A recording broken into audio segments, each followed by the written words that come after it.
بسم اللہ الرحمن الرحیم 26ویں آیت کریمہ میں فرمایا اذ جعل الذین کفروا فی قلوبہم الحمیۃ حمیۃ الجاہلیۃ فانزل اللہ سکینتہ علی رسولہ وعلی المؤمنین والزمہم کلمۃ التقوی وکانوا حق بها واہلها وکان اللہ بکل شیء علیما۔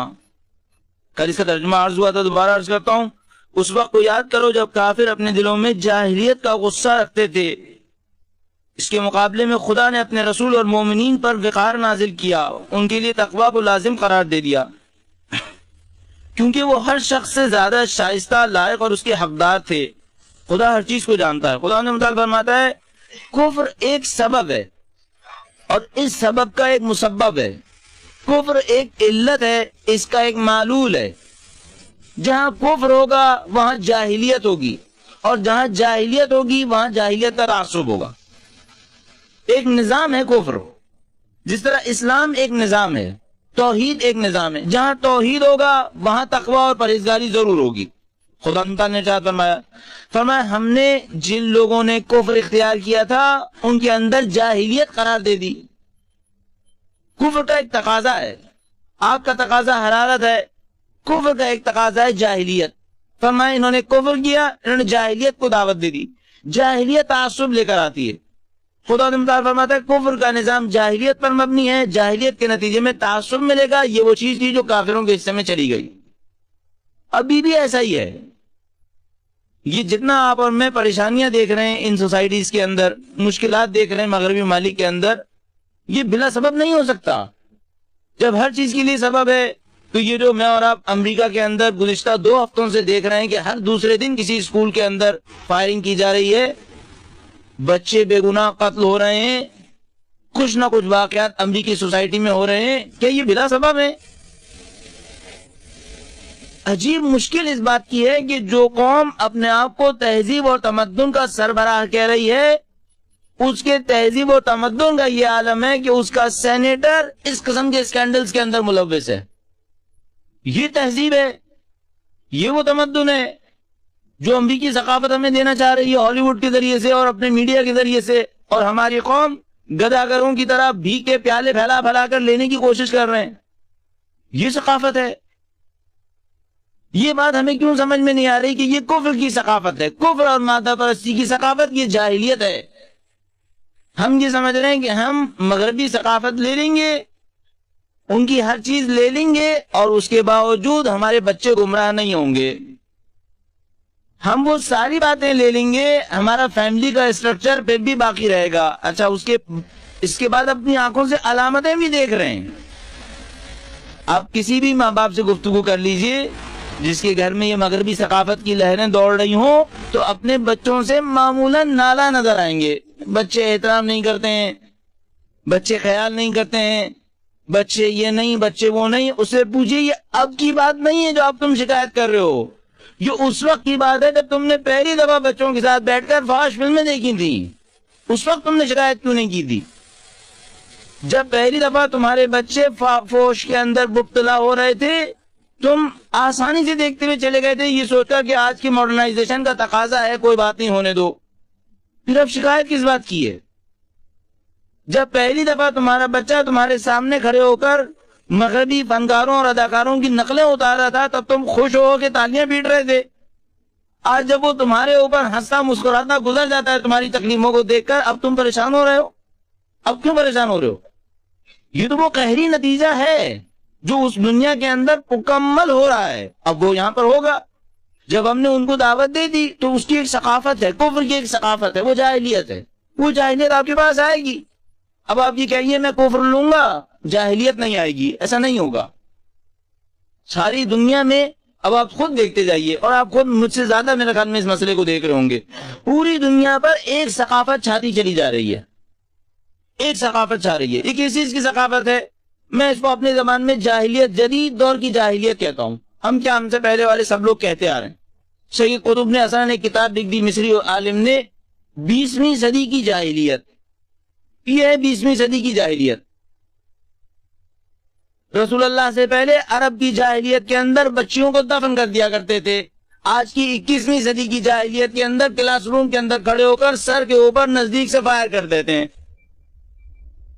21ویں صدی کی جاہلیت، یہ ہماری آنکھوں کے سامنے ہو رہا ہے، وہ خود بھی دیکھ رہے ہیں اور پریشان ہو رہے ہیں کہ کیا ہو رہا ہے، لیکن ہم کیوں نہیں سمجھ رہے؟ خدا نے مطابق فرماتا ہے اِذْ الَّذِينَ كَفَرُوا فِي قُلُوبِهِمُ الْحَمِيَّةَ حَمِيَّةَ الْجَاهِلِيَّةِ، جو لوگ کفر اختیار کر رہے تھے انہوں نے اپنے دلوں میں جاہلیت کا غصہ ڈال رکھا تھا۔ اس کے مقابلے میں خدا نے کیا کیا؟ فَأَنزَلَ اللَّهُ سَكِينَتَهُ عَلَى رَسُولِهِ وَعَلَى الْمُؤْمِنِينَ، اللہ نے رسول اور مومنین پر وقار نازل کیا۔ یہ وقار کس چیز کا نتیجہ ہے؟ یہ وقار ان کے مسلمان ہونے کا نتیجہ ہے، ان کی توحید کا نتیجہ ہے۔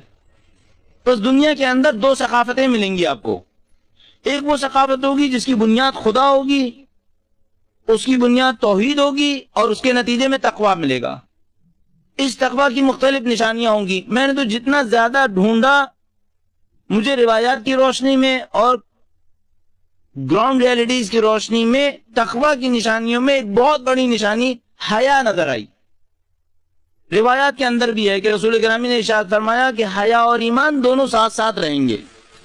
ہم نے اس مسئلے کے اوپر بہت غور کیا، بہت سوچا، اور مختلف جگہوں کے اوپر اسٹڈیز کی، تو دیکھا کہ جو بنیاد ایمان کی خراب کی جاتی ہے، ایمان کی وہ اینٹ جس کو کھسکا دیا جاتا ہے، تو پھر پوری ایمان کی عمارت ہلنے لگتی ہے، آخرکار منہدم ہو جاتی ہے، نعوذ باللہ۔ وہ حیا اور عفت ہے، جس کو آپ ماڈسٹی تعبیر کرنا چاہیں گے۔ ہمیں یوں احساس ہوا جیسے مغربی ثقافت کی بنیاد بے حیائی اور برائی پر ہے۔ قرآن کریم ارشاد فرماتا ہے کہ یہ شیطان ہے، یامرکم بالفحشاء والمنکر، یہ شیطان ہے جو تمہیں برائی کا اور فحشاء کا درس دیتا ہے۔ ہمیں عیناً یہ بات اب نظر آتی ہے کہ مغربی ثقافت کا وہ جو بنیادی سٹون ہے وہ بے حیائی ہے، اور ہماری ثقافت کا، نبی اکرم کی ثقافت کا، اسلام کی ثقافت کا جو مرکزی ستون ہے وہ حیا اور عفت پر ہے۔ وہ حیا اور عفت سے عورتوں کے اندر پردہ کرنے کی حد میں نہیں ہے، مردوں کے اندر بھی حیا اور عفت، مردوں کے اندر بھی حیا اور بے حیائی بہت سادہ طریقے سے نظر آ جاتی ہے۔ یہ ہے اسلامی نظام اور وہ ہے کفر کا نظام۔ بس ایک جاہلیت کی ثقافت ملے گی دنیا کے اندر، جس کے نتیجے میں تعصب ہوگا، جس کے نتیجے میں ظلم ہوگا، اور اس کی بنیاد بے حیائی کے اوپر اور در حقیقت کفر کے اوپر۔ اور دوسری ثقافت اسلام کی ثقافت ملے گی، جس کی بنیاد ایمان اور توحید کے اوپر ہوگی، اور اس کی بنیاد حیا اور عفت کے اوپر قائم ہو رہی ہوگی۔ ان دونوں کو ٹکراتا ہوا پائیں گے آپ۔ اب جو کچھ ہوگا ان کے ٹکراؤ میں شدت ہوگی۔ جو میں اب تک سمجھ پا رہا ہوں، جو میں کہتا ہوں میں یہ سمجھ پا رہا ہوں، تو یعنی میرے کہنے کا مطلب یہ ہوتا ہے میرا دماغ یوں ریسیو کر پا رہا ہے۔ کوئی اگر سمجھائے گا کہ نہیں کچھ اور ہے تو آگے ٹھیک ہے ڈسکشن کر لے، شاید ہمیں کچھ اور سمجھ میں آئے۔ اب تک جو سمجھ میں آتا ہے وہ یہ کہ نہ صرف یہ کہ یہ ٹکراؤ ہے اور یہ ٹکراؤ باقی رہے گا، بلکہ اس ٹکراؤ کے اندر شدت آتی چلی جائے گی۔ شدت آنے کی نشانیاں کیا ہوں گی؟ مجھے کہ ہمارے خاندان تقسیم در تقسیم ہوتے چلے جائیں گے۔ ہمارے خاندانوں میں واضح طور پر دو حصے نظر آئیں گے۔ ایک وہ حصہ نظر آئے گا جو انتہائی باحیا، انتہائی باعفت، انتہائی ایماندار ہوگا، اور ایک حصہ وہ نظر آئے گا جو انتہائی بے حیا اور انتہائی بے ایمان حصہ ہوگا۔ معاشروں کے اندر بھی، خاندانوں کے اندر بھی، اور دنیا کی سطح پر ملکوں اور کمیونٹیز کے اندر بھی۔ اب فیصلہ ہمارے ہاتھ میں ہوگا۔ یہ ٹکراؤ بڑھے گا، اس کی وجہ یہ ہے کہ یہ بھی علت عرض کرتا چلوں ٹکراؤ کیوں بڑھے گا، اس کی وجہ یہ ہے کہ جدید ٹیکنالوجی دونوں گروہوں کو مدد فراہم کرے گی۔ جدید ٹیکنالوجی برائی کو بھی مدد دے گی اور جدید ٹیکنالوجی اچھائی کو بھی مدد دے گی۔ جب وہ اچھائی کو مدد دے گی تو اچھائی اور اس کا گروہ اپنے بانڈ کو مضبوط کرتے چلے جائیں گے۔ بس ایک مسلمان، آپ یہاں پر یہ تقریر سن رہے ہیں، ہم یہاں پر بولنے کی جرات کر پا رہے ہیں، آپ یقین فرمائیے کتنے ہی دوستوں نے مغربی ممالک سے ہمیں فون کیا یا ای میلز کیے کہ یہی تقاریر ہم بھی نیٹ کے اوپر سن رہے ہیں، اور جس طرح سے آپ مستفید ہو رہے ہیں وہ بھی مستفید ہو رہے ہیں۔ یہ کیا ہو رہا ہے؟ یہ جدید ٹیکنالوجی ہمیں مدد دے رہی ہے اپنے دوستوں کے ساتھ بانڈ کو مضبوط کرنے میں۔ بالکل یہی کام ویسٹرن ٹیکنالوجی کر رہی ہے۔ وہ ٹیلی ویژن پر ایک اشتہار تیار کرتے ہیں، اپنے 500-600 چینلز کے ذریعے سے اس ایک اشتہار کو پوری دنیا کے اندر نشر کر کے اپنے بانڈ کو مضبوط کر لیتے ہیں۔ آگے جتنا وقت گزرتا چلا جائے گا دونوں ثقافتیں اپنے بانڈز کو مضبوط کرتی چلی جائیں گی، اور پھر ایک موقع آئے گا جو آخری ٹکراؤ کا موقع ہوگا۔ وہ جنگ کی صورت میں بھی ہو سکتا ہے اور نظریے کی صورت میں بھی ہو سکتا ہے۔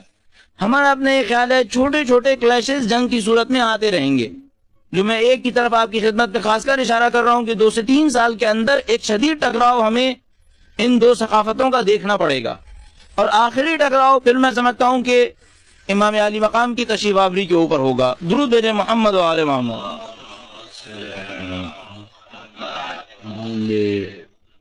یہ ٹکراؤ در حقیقت تفسیر ہے ان دو قسم کی روایات کی جو ظہور کے زمانے کے معاشروں کو بیان کر رہے ہیں. روایتیں بیان کرتی ہیں ظہور کے زمانے کا معاشرہ کیسا معاشرہ.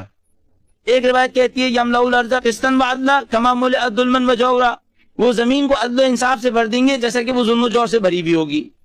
اور یہ روایت بے تحاشا ہیں، اہل سنت اہل شیعہ سب کے پاس ہیں کہ زمین ظلم و جور سے بھری بھی ہوگی. بس اس کا مطلب ہے زمین میں برائی شدت کے ساتھ پھیل رہی ہوگی. دوسرے قسم کی روایات یہ کہتی ہیں کہ ان کی آمد سے پہلے ایک دستہ لوگوں کا تیار ہو جائے گا جس کے اندر 313 کائنات کے پاکیزہ ترین لوگ ہوں گے. اب اپنے آپ سے پوچھنا پڑتا ہے کہ آیا دنیا ظلم و جور میں بڑھ رہی ہوگی یا تقوی اور پرہیزگاری میں بڑھ رہی ہوگی؟ ایک طرف سے ظلم و جور بڑھ رہا ہوگا، دوسری طرف سے 313 تیار ہو رہے ہوں گے. 313 تیار ہونے کا مطلب ہے اچھائی پھیل رہی ہے، ظلم و جور بڑھنے کا مطلب ہے برائی پھیل رہی ہے. تو اس کا حل کیا ہے؟ اس کا حل یہی ہے جو میں آپ کی خدمت میں عرض کر رہا ہوں. تعارض بڑھتا جا رہا ہے، ٹکراؤ بڑھتا چلا جا رہا ہے. جو برائی کا ہے وہ برائی کے اندر شدت پاتا چلا جائے گا، اور جو اچھائی کے اندر ہے وہ اچھائی کے اندر شدید ہوتا چلا جائے گا. اور ہم اپنی آنکھوں سے اس معاشرے کی اس پولرائزیشن کو مشاہدہ کر رہے ہیں. اگر آپ گزشتہ 50 سال 30 سال کے واقعات کے اوپر غور فرمائیے تو اس سوسائٹی کے اندر ہونے والا پولرائزیشن بہت شدت سے آپ کو نظر آ جائے گا کہ کس طریقے سے یہ سوسائٹی تقسیم کے عمل سے گزر رہی ہے. اور یوں لگتا ہے جیسے کیمپس ڈیوائیڈ ہو رہے ہیں. اب جس نے جس خیمے میں جانا ہے اور جس خیمے میں جانے کی آرزو کر رہا ہے اس خیمے کے لیے اپنے آپ کو تیار کرنے کی کوشش کرے. ایسا نہ ہو کہ انجانے عالم میں کسی ایسی جگہ پہنچ جائے جہاں پہنچنے کی ہرگز آرزو نہیں کر رہا تھا. پروردگار ہمیں ان امام کے آوان و انصار میں قرار فرمائے.